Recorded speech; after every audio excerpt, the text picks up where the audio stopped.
வெகு தூர பிரயாணம். எப்போ சொல்லப்படுது?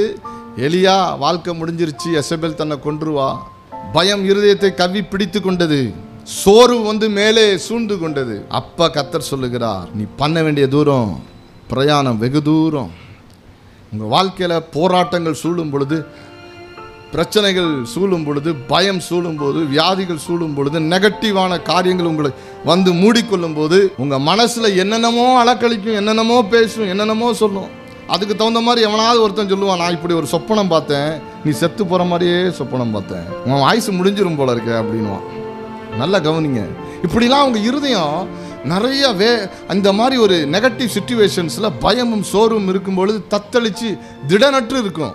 உங்கள் மூளை சொல்லிகிட்டு இருக்கும், அவ்வளவுதான், காதில் கேட்டது, நீங்கள் எப்பயோ பார்த்தது, இதெல்லாம் சேர்ந்து அவ்வளோதான், முடிஞ்சிருச்சு பாவம் லைஃபு, தொழில் முடிஞ்சிருச்சு, வாழ்க்கை முடிஞ்சிருச்சு, அவ்வளோதான் அப்படின்னு இவைகளெல்லாம் சொல்லிட்டு இருக்கும்போது உங்கள் மனதை ஆவியானவர் திறப்பார்.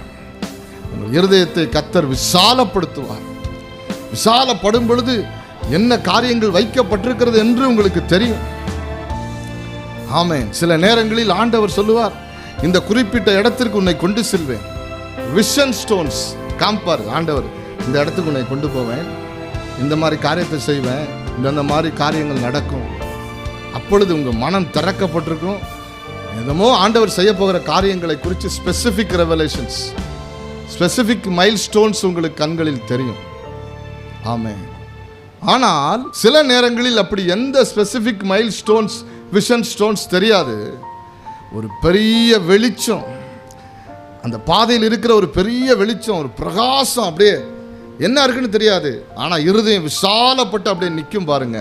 அப்போ நமக்கு ஒரு நம்பிக்கை இருக்கும், நான் பிரயாணம் பண்ண வேண்டிய தூரமோ வெகு தூரம்.